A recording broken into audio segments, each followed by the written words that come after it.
Before there were suicide bombers, there was the suicide prophet. He was also the robbery prophet and the sex with a 9-year-old girl prophet and the torture people for money prophet. He was many things. But make no mistake, Muhammad was the prophet of suicide.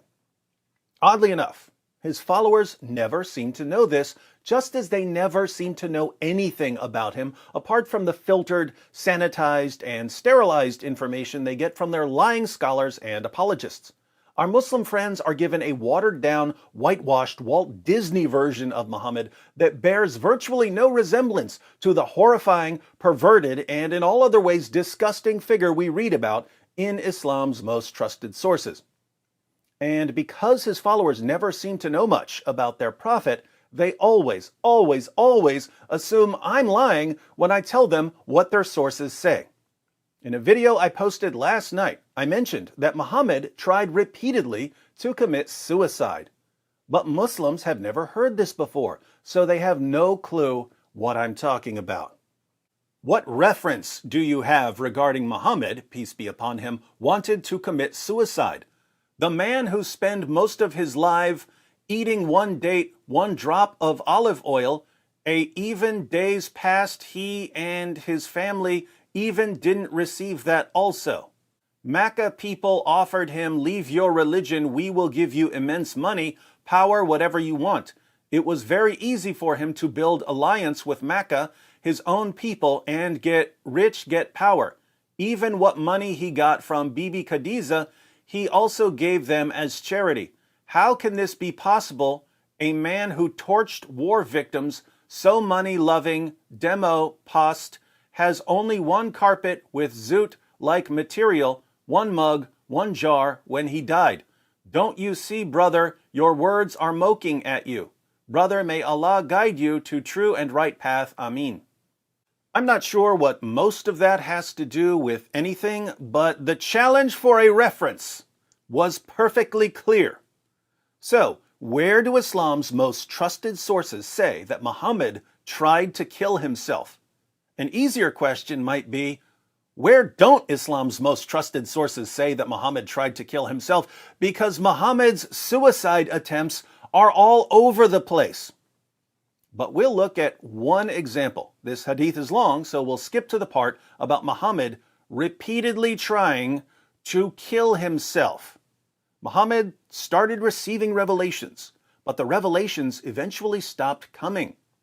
When the revelations stopped, Muhammad did what any most obvious false prophet in history would do. He headed to a cliff to jump off. And we read in Sahih al-Bukhari, 6982. But after a few days, Waraka died, and the divine revelation was also paused for a while, and the prophet became so sad, as we have heard, that he intended several times to throw himself from the tops of high mountains. And every time he went up to the top of a mountain in order to throw himself down, Jibreel would appear before him and say, "O Muhammad, you are indeed Allah's messenger in truth." Whereupon his heart would become quiet and he would calm down and would return home. And whenever the period of the coming of the revelation used to become long, he would do as before. But when he used to reach the top of a mountain, Jibreel would appear before him and say to him what he had said before. Notice a few things from this passage. The first time the revelations stopped, he intended several times to throw himself from the tops of high mountains. He didn't head for the mountains just once, he headed for them repeatedly. But every time he went up to the top of a mountain in order to throw himself down, Jibreel would appear before him and say, "O Muhammad, you are indeed Allah's messenger in truth." So the angel Gabriel had Muhammad on suicide watch. He had to talk Muhammad away from the edge of the cliff over and over and over. And there were other times when Muhammad would stop getting revelations for a while. What would Muhammad do?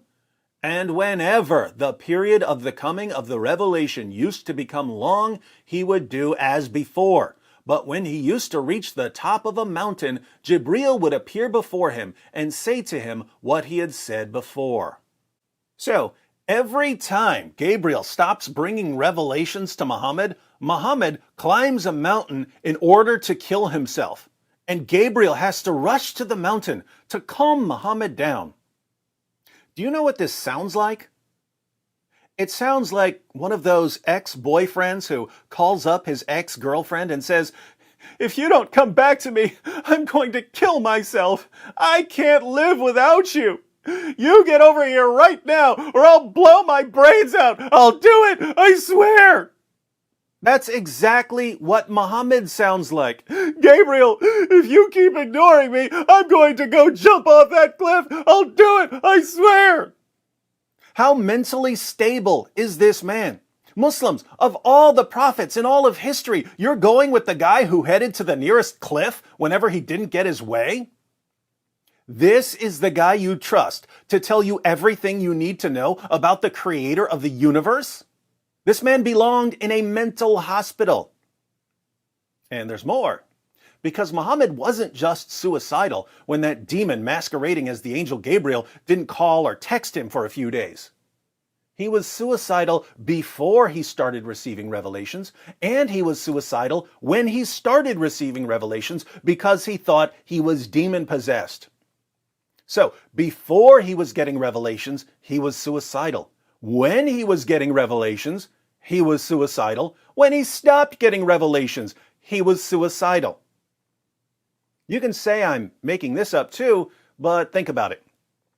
How many times have you Muslims accused me of making stuff up, and it turned out that I was actually making stuff up?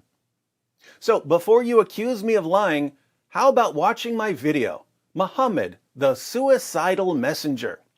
More facts about your fake prophet that you will never, ever hear from your imams. But you'll hear them from me, because unlike your imams, I want you to know the truth about your fake prophet.